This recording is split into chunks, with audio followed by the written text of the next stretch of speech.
What's up, everyone, and welcome back to the Success Playbook Live. I am your host, Corey Hastings. We'll be coming to you live on Tuesday nights directly on this channel from 7 to 8 p.m. Eastern. So if it's your first time tonight, go ahead and push that subscribe button, and thank you so much for being here. Tonight is episode 7, and each and every week, this show is about real conversations, business, mindset, leadership, and what it actually takes to have something meaningful. Tonight will be 60 minutes of packed questions from the chat, so please go ahead and type your questions into the chat now so we can get to as many as possible over the next 60 minutes. If you're getting real value from these conversations and these live streams, please make sure that you are liking the stream, but also subscribing to our channel and staying locked in because we have so much content coming to you in the next few weeks. For those of you guys joining for the first time, like I said, my name is Corey Hastings. I am a real estate broker and owner for Christie's International Real Estate here in Jacksonville, Florida. And over the last several years, I've built and led our luxury real estate brokerage to accomplish a lot of things.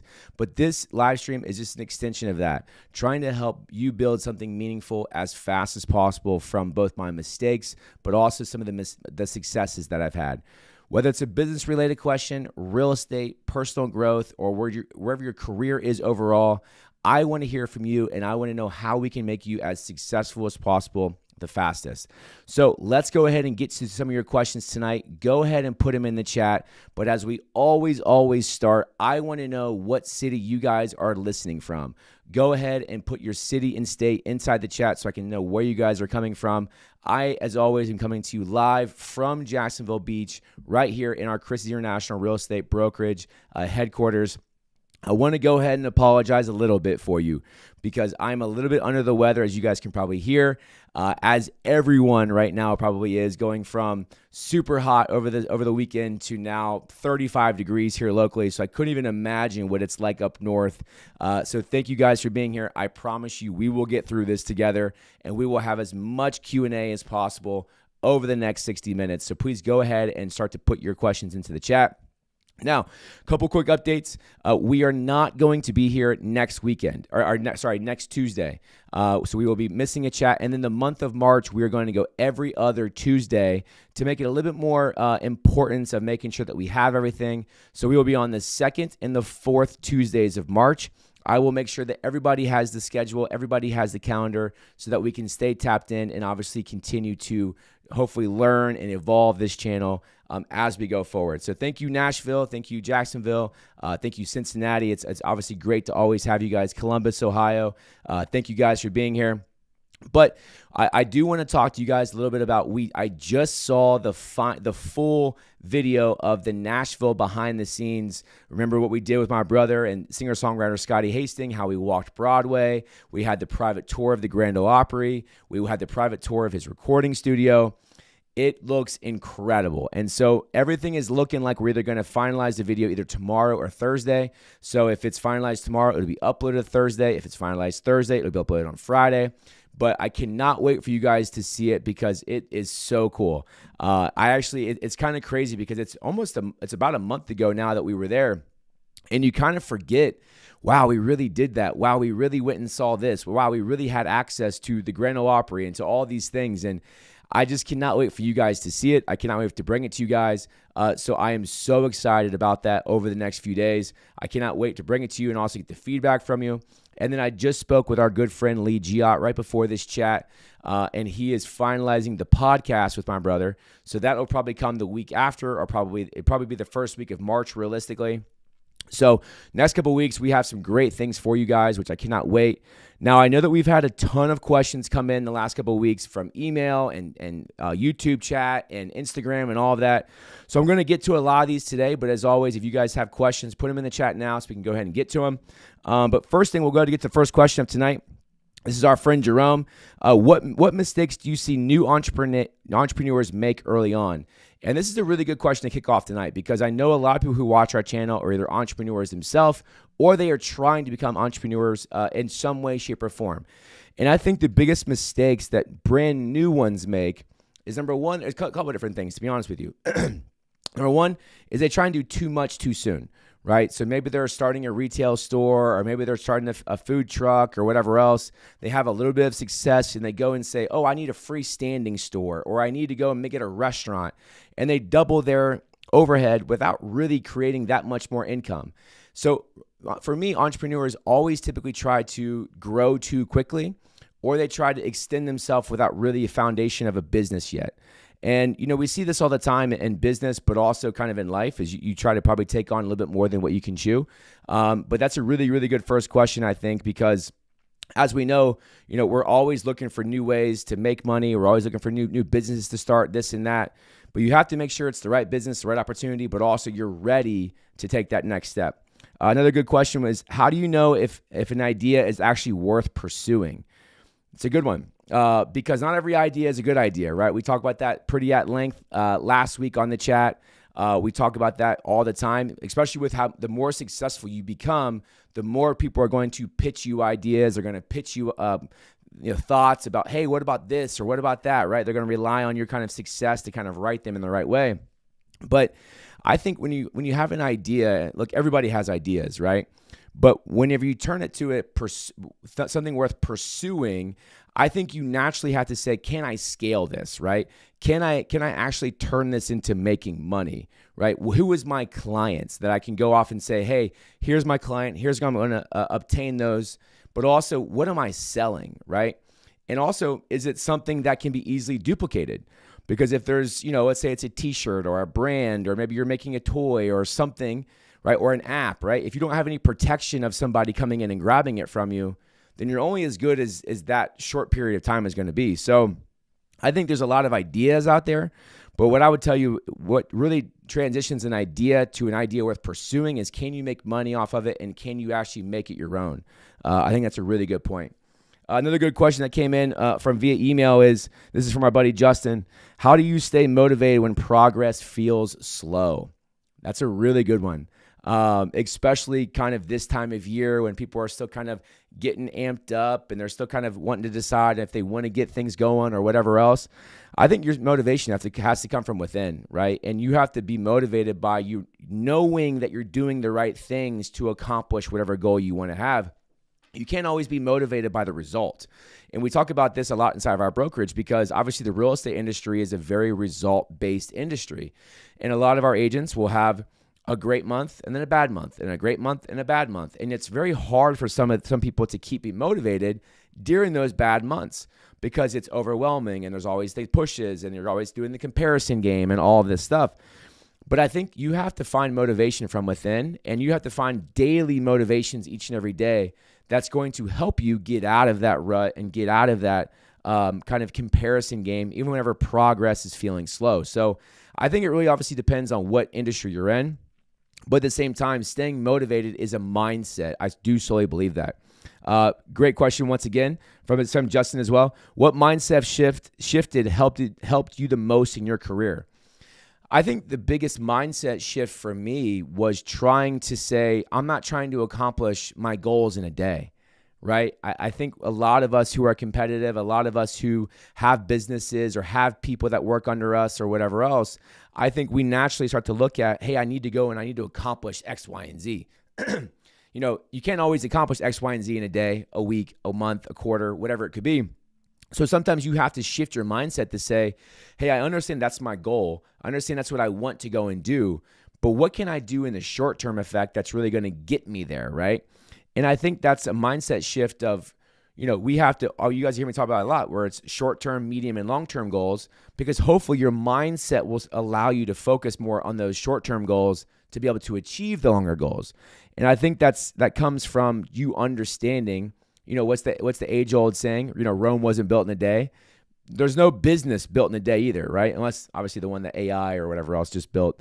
But it's the same thing because you're not going to accomplish goals in a day that you set out for a year-long thing. So your mindset has to be that we're in this for the long run. We're doing every single step, every single day to get better each and every day, 1% better, which is good. Good question, though. Another really good question. Do you believe confidence comes before success or after it? It's a good question. I mean, I think it depends on your personality, right? I think it depends on what you're trying to accomplish, where you are in the world, all of those things. But you have to have some confidence before you even get started, because you have to have the confidence to know that you're going to be successful, that you're going to be able to accomplish these things, right? And I think after success, obviously you should have confidence because you just achieved those things, right? But it is funny because typically the more successful you are, sometimes you also still have doubt, right? And I know it's kind of sounds foreign to a lot of people, but it's true. And so I believe that success, that confidence comes both before success, but also it needs to come after. But that's a really good question from there. Another good question in the chat: what qualities do you think make a good manager or boss? There's tons. I think a good boss and manager has to listen, has to understand the vision of the company, and has to do a great job relaying that vision to everybody else. And I think, number one, I started with they have to listen, right? They have to listen to their employees, listen to their people about the things that are going well, but also probably the things that are not going well. Being able to relate with that person and say, hey, I understand you're saying this, but here's why we do X. Here's why we handle this. Here's the path I want to go moving forward for here. Where I think bad bosses and bad managers come in is they don't listen. It's their way or the highway. No one else can tell them anything, and they're not willing to change, adapt, or pivot any way, shape, or form unless it's their idea, right? And I really think that's a terrible thing to have. I mean, if you have a boss like that, you know what I mean. Like, we've all kind of probably worked for bosses in one way, shape, or form that have those, and it becomes an uphill battle almost every single day. So I would say the qualities of a great manager and boss is they listen, they can right the ship, and they can also tell everyone and show the story of where they're going. Good question, though. Another good one here. A lot of successful people will point to something that motivated them when they were younger to work hard. Anything in your past or in your youth that you look at it as an inspiration? It's a good question. It's a really good question. I don't know necessarily as an inspiration or whatever else, but I mean, my parents at a very young age instilled a work ethic in me where, they told me from the very beginning, like, Corey, no one's ever going to outwork you. And so I think that for me, from 8 years old, 9 years old, 10 years old, like seeing my parents working hard, both at their jobs, but also just in life, I think was the inspiration I needed to go and know that this is how we do things here, right? I think, we always talk about this younger generation, right? Where people don't want to work hard or do this or do that. And I think it comes from probably their home life, or maybe they're not being as pushed as hard or whatever. But I think successful people naturally have that drive and have that work ethic inside of them that really, you can't really put a price on. Like, that's something that's really, really important. You can't always teach work ethic. Some people, when I'm hiring new employees, in my opinion, people either have it or they don't, right? Especially when they're 22, 23, 24 years old, they're either understanding what work is like and, what it's like to go to work every day, 9 to 5, even when you don't want to, what it's like to get those things done even when you don't want to. But that work ethic and that drive, I think, is something that naturally is there through either different inspirations or whatever else. So I think for me, it was just how I was brought up, how my parents taught me work ethic and taught me hard work. But really good question there. Love the questions so far in the chat. We can continue to send those in, guys. No problem. Some other ones we've had kind of right in. When is the right time to hire or build a team? And this was a really good question I wanted to get to tonight because we've had a lot of scaling conversations on this chat. And, we always talk about when is it the right time to do this, this, and that. But I think it's the right time to hire or build a team whenever you truly are either giving business away or you truly don't have time to do money-producing activities anymore. So let me give you a real estate example. So if I'm a real estate agent and I'm so busy that I can't show some of my buyers, I can't open the doors for some of my inspectors or whatever it could be. I can't be two places at once because my business is driving so much from me. Well, then it's probably time for you to hire a buyer's agent or a showing agent that you could have on your team, because that way you can be two places at once and you can hopefully close more business, right? Very similar in, let's call an insurance agency, right? Let's say that right now it's just you and you're the receptionist, you're the manager, you're the payroll. I mean, you're everything, right?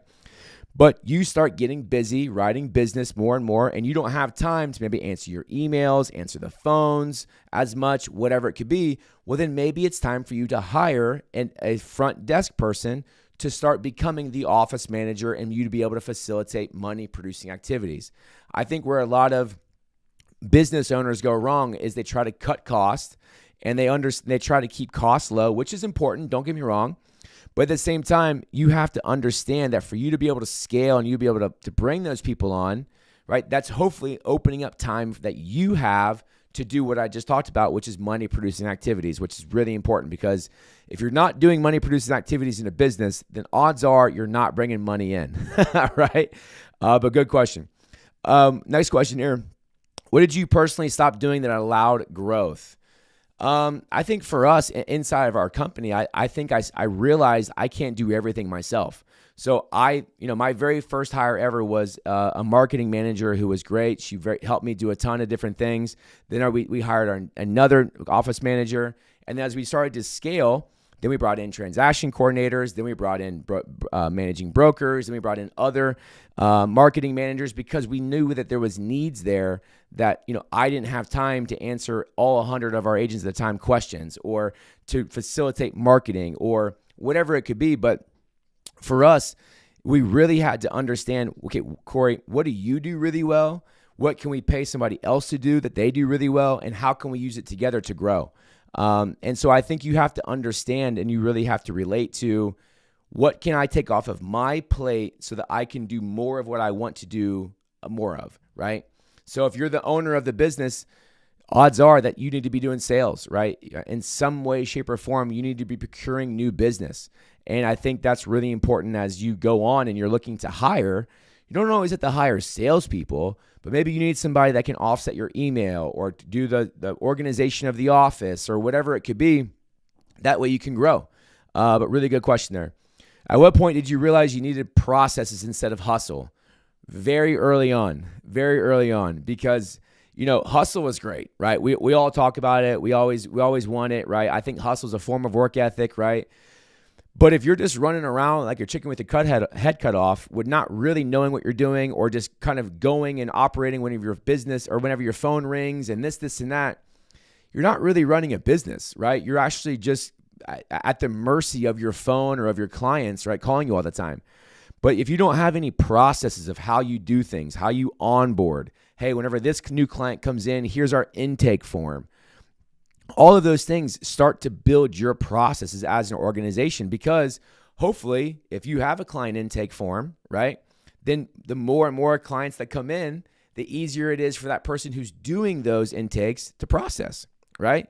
So it's all about processes. If you really want to scale, and all processes are completely different depending on what industry you're in, where you're at in the industry, so on and so forth. So we could have a whole entire hour-long call about processes themselves.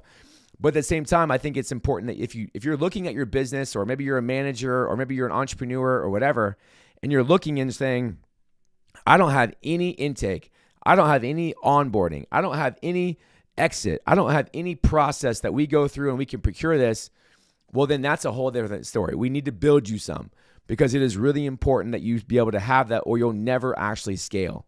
But good question though. What skill will matter most in the next 5 or 10 years? I think for me, it's always going to be sales. In some way, shape, or form, and we talked about this before on this channel, in some way, shape, or form, every single person, every single day is selling something to somebody, right?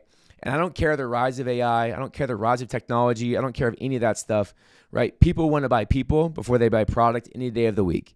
And we have to be selling on our way, no matter if it's now, 5 years, or 10 years from now. So it comes from adding value.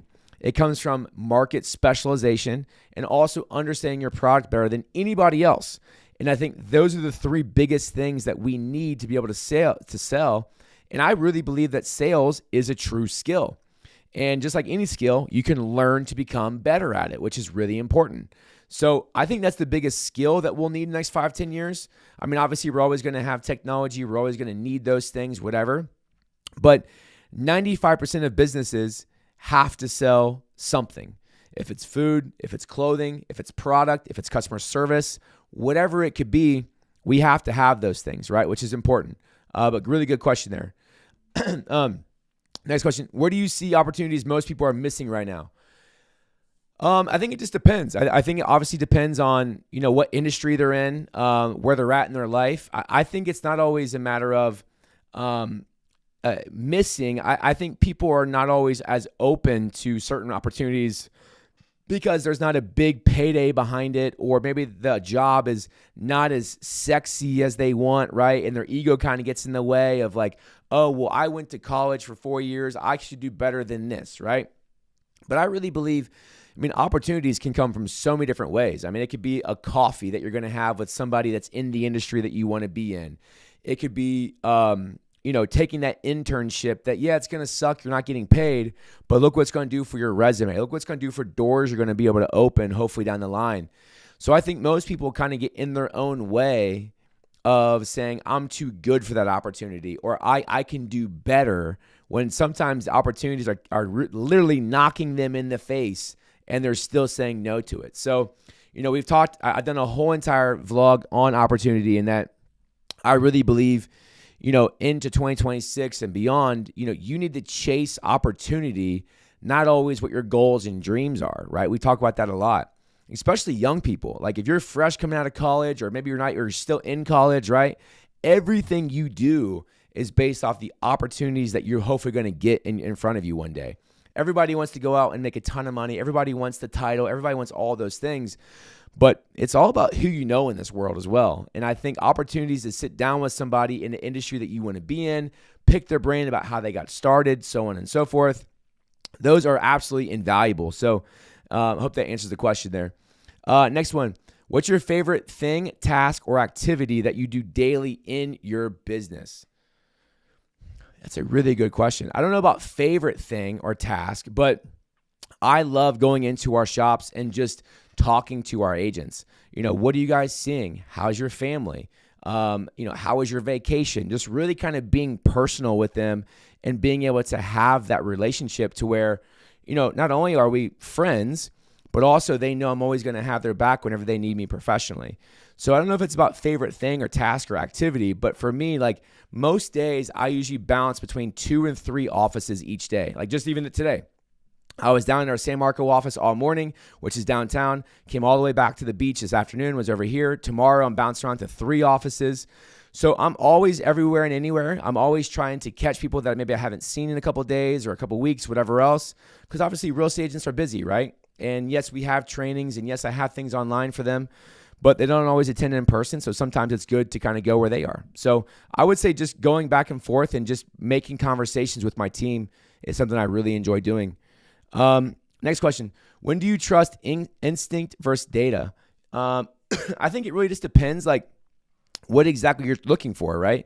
I think I think I used this analogy last week where the real estate market, right? I think the real estate market is driven by numbers, just like how most markets are. But at the same time, I think you have to understand where that number is coming from. Sorry. But you have to understand that real estate market and those data are points are numbers, right? And so those numbers don't lie. They're not emotional, right? They're going to tell you what's actually going on in the industry, from days on market to average price point, average, month supply of inventory, all of those things, which you have to have that. Now you can have your instinct say, gosh, I think it's a great market because I just put my listing on the MLS and it sold in a day. Yeah, sure, that's that one property, but as a totality, it's better to see data. Now, there's also things when it comes to which location is best for, this one versus that one. I will always use my instinct based off of, hey, how am I going to walk in and see this if I was a client, if I was a customer, whatever it could be. So I think it just depends kind of what exactly you're looking to do and what exactly you're looking to accomplish with trusting that. There's a lot of different instances we could use and a lot of different examples. But I think mostly you have to use both. But if there's any decision where it's like a client is more involved, then I would say you put yourself in that client's shoes and obviously use your instinct, which is a good question. But great questions. I love the questions. Please continue to fill them in. If there's anybody new to the chat, thank you so much for being here. I saw some people come in late from Cincinnati, which is great. So thank you guys so much for being here. Quick reminder, we are going to be off next Tuesday. We'll be traveling. And then for the month of March, we will go every other Tuesday. So we will go second Tuesday and fourth Tuesday of the month of March, just so that we are all on the same page there. But good question. Let's go to our next question here. We got this as a write-in from our YouTube channel. What systems or habits have had the biggest impact on your growth? It's a good question. I think for me, habits, we'll talk about habits really quick. I think the habits for me have had a great impact on my growth of just getting into the office early, focusing on what I truly need to accomplish, from recruiting, retaining, payroll, processing paychecks, whatever it could be, but giving it a lot of my bulk of my work done first thing in the morning. Because like I just told you guys, I bounce all over the place all day long. And so I want to be able to have that hour, 2 hours, 3 hours max by myself in my office first thing in the morning, so that I can accomplish a lot of the things I need to accomplish that day. And then the rest of the day, I can obviously navigate my phone calls, my text messages between my team, but emails, whatever it could be. But it gets very bogged down very quickly, as you can imagine, which I'm sure a lot of you guys do as well. So I think for me, my habit is getting into the office early, getting my hour, the 2 hours that I truly need by myself, and really knocking out what I think is going to really be the hardest things of my day. But good question. Another good question here. What growth phase was the hardest? The startup, the scaling, or the managing maturity? Ooh, that's a good one. I would say startup, to be honest with you, because the startup is overwhelming. There's so much unknown, especially like whenever we launched here, because we were with Engel and Volkers then, and nobody had ever even heard of the company before in Northeast Florida. And so there was so many things that we had to get going, so many systems and processes and technology that we had to launch. And obviously you're educating the public of, hey, we do this and we sell this and all of that. And that's any business, right? Any startup, you have to spend a long time educating your clients of, hey, we are here. We provide this service, right? The scaling part isn't as difficult because you already have a little bit of proof in the pudding, right? You can go back, you can lean on that startup education, and you could say, but also some of the mistakes you made. Hey, I'm not going to make this again. I'm going to learn from this, whatever. And then managing maturity, in my opinion, is the easiest of it, because you've already launched the startup and found out who you are. You've already scaled and hopefully added more talent and added systems and processes. And now managing the maturity of it becomes just a daily routine at that point in time. That's a really good question, though. I actually love that question. Next one here. Now that you spend more of your time mentoring rising talent, what is one lesson you find yourself repeating more than any other? That's a good one. I would say one lesson that I find myself repeating is nobody is ever going to care more about your business than you do. And I think so many young people, but also young agents, young salespeople, young entrepreneurs, all of this, it takes them a while to truly understand and like gravitate what that truly means, right? So nobody's ever going to care more about your business. No one is ever going to care or sell more than you can in your business. Nobody's ever going to work longer than you do. No one's ever going to have more responsibility in your business than you do. And I think sometimes people take, it's all on me. Yes, which is true. But I think you have to understand that even if you have a team around you, if you're the one running the show and run the ship, then you have to be the most passionate. You have to be the one that's most dialed in. You have to be the one that truly is leading the charge. And I'll be honest, not everybody can do that. Not everybody can have that inside them. Not everybody can have that ability to sit there and say, I want to do this, but maybe they want to work. They don't want to work weekends, or maybe they don't want to work late, whatever else. Well, I can promise you that's a very hard lesson you're going to learn very fast, which is good. What's up, Silverton, Ohio, Howard, Ohio? Thank you guys so much for being in the chat. Great to have you guys. Here we go. Next question. My first informal interview tomorrow morning over coffee. Any tips what to expect compared to a normal interview at the business? I think, that's a good question. Congrats, Joe. That's really great that you have that. I think they're probably just trying to get to know you personally. I mean, most people who, it's probably a 2 or 3 step process. They probably want to make sure they like you first before they bring you in. So be ready for questions about your family. Be ready for questions about what you do for fun. Be ready for questions about where you're from, so on and so forth. Because probably that person who's looking to interview you is just looking to get to know you of, hey, can I work with this person, right? They've obviously probably already seen your resume. They've probably already seen your background on what exactly you've done. So now they just want to build the picture of who the person is and does it match to the resume. So that's awesome, Joe. Congrats on that. Hope you have a great time and hope you do a good job. Next question here. How have you managed learning to say no to things you used to say yes to? I think we've talked about this all the time. I think the biggest thing is your schedule, right? And time. You can never have more of it, right? Then what's the one commodity that we can never get more of? It's time. So I think for me, it's not necessarily saying no to things I used to say yes to. It's more just trying to get people, and myself included, to truly understand how important my time is. And so if it's not a money producing activity, someone from my team, some third party vendor that we're partnered with or whatever, my first question is, then what do we need to do for it? Like, why are we meeting, right? Why can't it be an email? And so it's just, I'm very particular about my time and everything else, which a lot of you guys should be as well. Next question. What precautions do you take to ensure your company is operating within the law? Do you work with any consultants of any kind? Good question. I think within the law definitely depends on what industry you're in, right? We have attorneys obviously on staff that I trust.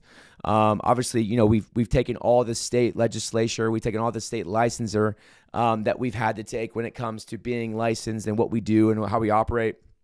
But as far as real estate agents go, it's really big that we continue our education. We have to obviously have certain amount of hours every 2 years to make sure that we're compliant with the state.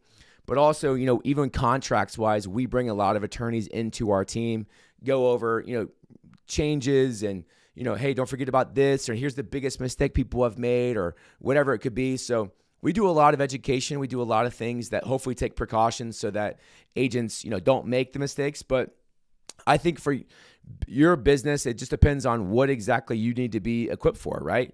Is it having an attorney on staff? Is it having the franchise that you own, talk to you about best do's and don'ts, right, with different things?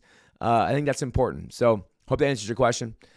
How was your relationship with risk changed as you became more successful? I think for me, my relationship with risk has always been pretty good. I've always been somebody who understands that there's risk in everything that we have, but at the same time, what's usually worth having is usually worth a risk. So I think it obviously gives me the ability to take more risks, especially when it's talking about, a new technology launch, or maybe a location that we think we may want or whatever, because obviously you have that success to, fall back on. But just because you're successful doesn't mean you should take every risk. That is definitely for sure, because then you won't be successful very much longer. That is for sure. But good question there. Have you shared about your networking activities and have you had great success? What is the most important thing I can do when meeting new people that looking to network or create a referral partner? I think the biggest thing is follow-up, right? I think the number one mistake people make, not even just real estate agents, but salespeople in general, is they go to these networking events, they get people's business cards, and they never do anything with it. So I would strongly urge you that, yes, you should probably have a business card, but you should always have an e-card as well. I mean, it's so easy to do on the iPhone, so easy to do on Google, all that stuff today. The link is a good one you can have. But really being able to just tap somebody's phone, gather their information, and then as soon as you leave the conversation, shoot them a text. Especially if you're looking to actually become a referral partner. Ryan Serhant, who I follow all the time, and a lot of you guys probably know, he talks about it's never too early to follow up. And he has this whole thing where as soon as he meets somebody that he believes he wants to do business with, as soon as he ends the conversation, he texts them a thank you text, and let's get coffee next week, or let's set time up for us to have a conversation. So I think it's important that, the number one mistake people make is they never actually follow up. You go to these networking events, you meet all these people you want to talk to, all these people in the industry, whatever else, but then you never do anything with it. You just have these stack of business cards off your desk or whatever else. You never put them in the CRM. You never put them into anything that's going to actually return to you for business. So if you're doing that, get either a CRM system or an electronic e-key and start texting them as soon as you can to follow up. Is there a question you wish people would ask you about your journey, but nobody does? That's a good one. I don't think so. I mean, I'm obviously pretty transparent with the whole entire journey that I've been on. I think I get asked a lot of questions every single day, every single week about not only how we got here, but also where are we going? What are you trying to achieve? What's next, right? I get those all the time. And so I don't really think I have a question that, I would want people to ask me more of that nobody asks me now. But good question though. What is your framework of navigating difficult but essential confrontation? I mean, it's a necessity, right? I mean, I've had to fire people. I've had to have hard conversations with people who are, it's emotional, right? I've had to have hard conversations with people that I love, that I work with, and maybe something's not right, or maybe they're unhappy with me, right? I think it's part of the job. It's part of being the boss. It's part of being the broker. It's part of being the owner. Now, there's multiple ways to handle confrontation correctly, in my opinion. And I think that's part of being a good leader is being able to handle confrontation the right way, giving people a safe space to come to you and really talk to you about things that are bothering them, or they want more money for pay or whatever. I think you have to always be open to that. Doesn't always mean you have to say yes. Doesn't always mean you have to give them more, right? But being open to understanding where they're coming from and giving them the ability to do that is really important. And that kind of all starts kind of the framework of that, because people have to think that they can come to you, right? They have to be able to trust you. So it's important from there. Is there a time you ever felt like an imposter, and how did you work through it? Yeah. Whenever I first started my company, I was 27 years old. Never been a broker before, never been a team lead before. And here I am leading and opening this brokerage that, nobody could understand what it was, but people thought it was, we knew it was luxury. But, of course I was an imposter then because I had never done it before. So everything was still new. I mean, I was reading every single book. I was watching every single video I could watch about how real estate brokers handle their business. How does real estate brokers answer the phone? How does real estate brokers recruit, right? Because I had never done it before. And I wanted to try to be as educated as possible, because I never wanted my age to be the reason why somebody didn't come on board or didn't believe me or didn't trust in me or whatever. So here I am, 27 years old, trying to recruit these agents who are 35, 45, 55 years old. Some have been in the industry, 10, 15, 20 years at this point. And I'm just this 27-year-old kid trying to say, hey, this is what we can do for you over here. And fake it till you make it, right? And I think that's part of it. And I think that's part of business, because how are you supposed to get into business at 27, 28 years old, fresh out of college, whatever, with zero experience and not be some type of imposter? You can't. You have to be able to have some of it. But at the same time, you have to study, educate yourself to new heights, because you can never let somebody doubt what you're talking about, or do you know what you're talking about, or whatever, because then you've instantly lost them, right? A lot of sales is confirming somebody's opinion or confirming somebody's value on something. They're going to equally say, yes, I do have that. Yes, I do see that. Therefore, I'm going to buy your product. Therefore, I'm going to join your team, whatever it could be. But it's important. Thanks, Javicki. I feel you on the imposter thing, my friend. Absolutely. Sometimes you just have to fake it till you make it, man, until you really know what we're doing here in this thing called life. But good question, though. Have you ever experienced a professional plateau? How did you reignite growth during periods of stagnation? Yes, absolutely. Whenever we were back in 2023 and most of 2024, with Engel and Volkers, I had felt plateaued to new heights, and it was becoming frustrating. It was becoming unfulfilling. It was becoming all those things because we couldn't grow. We couldn't do anything. We were still recruiting, yes, but I couldn't open new markets. I couldn't do new territories. I couldn't do anything. And that was the reason, one of the biggest reasons we transitioned over to Christie's International Real Estate, because they gave me the opportunity to grow. They gave me things to shoot for. They gave me better technology. They gave me things that I wasn't, bashing my head against the wall because it wasn't working or whatever. But so, we looked at, what do we want to do? What are we facing? What are we doing? All these things. But, that was a huge reignite for us. And it has been a huge reignite for us the past, 5 months, 4 months, whatever it's been since we transitioned at the end of September. And, that was a huge thing for us, and we're still feeling it. I mean, we're still going through some of the changes. We're still going through some of the growing pains because it's going to take us about a year, realistically. Like, it takes a long time to switch everything after you've been with a certain company for 8 years. And we're still going through it, and that's okay. But yes, I mean, I definitely felt plateaued professionally, and it really honestly started to affect me personally. It was tough. I think that the end of 2022, all of 23, and really the beginning of 24, really was just kind of like, gosh, man, we can't get this going. We can't get that going. But, obviously we transitioned, and so obviously it's been great, and that's one of the biggest reasons we do that. And that's why I always tell people that if you feel plateaued in your job, if you feel that your boss is not hearing you, if you feel that you don't have opportunity to grow, well, then let's start looking at other opportunities, right? We have to all be quick pivoters in our own way. And not every job is going to be your lifetime job. And that's okay, right? Not every job has to be, And I think you have to understand that as we go forward and naturally, go through this thing called life together. There's always going to be things that we can change. There's always things that we can't change. And one of the things we can typically on most times is, are we being fulfilled at work? Do we have opportunity to grow? Is my boss giving me everything I need and more to be able to do these things? And hopefully not have that professional plateau. But yeah, I've been there, and most people probably have. And it was great to get out of it. I'll tell you that much. Next question. You've talked about your motivations for growth and success, but what kind of material things motivate you? Any sports cars, or are you looking to get? Simple question. Simple answer is no. For me, my motivations are, it's changed a lot over the past few months.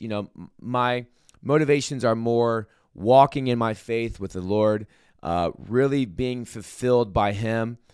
Everything else that we look at, from office space to cars to money to all these things, it doesn't matter, right? It really doesn't matter. And in my opinion, and this is what I love about the Bo Blankenship conversation, is he said it best. Like, if we're looking for fulfillment from sports cars or money or people or whatever, we're never going to get it. You're always in some way, shape, or form going to have a little bit of emptiness inside of you.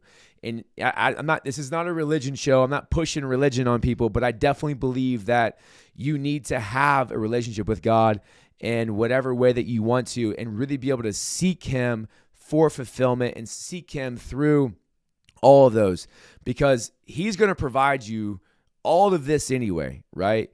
And so, the great question that I asked Bo inside the podcast was, if all of this went away, all the private jets, the houses, the cars, all of these things, what would you want somebody to remember you by?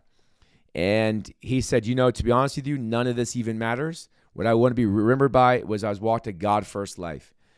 And it's true, right? If we're seeking fulfillment or cars or this, and that, which I'm not saying you can't have hobbies and you can't look to those things and you can't enjoy those things. I'm not saying that whatsoever, but I think you also have to remember that we're all here for a bigger reason. And, you can have motivations, you can have growth, you can have success, right? But even success, what does success truly mean, right? Does success mean that you go to heaven? Does success mean that you've made $100,000 this year? Does success mean all these other things, right? I think you have to be the driver of that. But at the same time, I would stress you guys to not seek fulfillment through money and items, because you'll always be seeking it. So that's a really good question. What's an example of a personal blind spot you discovered in a system did you put in place to correct it? A personal blind spot. So, I can talk about we just launched this brand new CRM system called ReChat, which is amazing. We've always had amazing marketing support, amazing marketing people on staff, but obviously now we have 145 agents. So obviously we're getting limited with people. So ReChat inside of it has a full marketing in-house kind of toolbox that they can go and pick from, and it automatically populates with one click. They can post it on Instagram, they can post it on Facebook, they can post it on all that. And so obviously with the rise of AI and all that stuff, this CRM has everything and more that we could possibly build into it. So I don't necessarily know if it was the blind spot, but I think I saw opportunity in it to make our advisors' business hopefully better, easier, and more streamlined through this CRM system that has everything from property websites, AI, marketing, lead tracking, all these integrations that are just amazing. So it's been really good for us, and we've had it for about a month now, I think, and our agents have absolutely loved it, which has been really good. Speaking of faith, how has your faith changed you as a business owner? I don't necessarily think that the business has anything to do whatsoever with my faith. To be honest, I think for me, I've always been in my faith. I've always been in church. I've always leaned into it. But really, as of January 1st of this year, going back into even December of last year, I've really dedicated my life to walk a faith that I believe God wants me to walk, and walk a God-first life. But also, I seeked all of these outside things from either accomplishments or fulfillment from bringing this agent on, or even depression because this agent left and this and that. And I was seeking it in all the wrong ways. And so, God's the one providing for all of this anyway. And so for me, I just really leaned heavy beginning of this year, end of last year, to say, okay, God, provide me with what you believe I need to hear. Provide me with what you want me to see. Provide me with the guidance that you want me to have. And it's been awesome. And obviously there's been learning curves along the way. There's been some definitely hard decisions or choices or tests that he's given, which there always will be, right?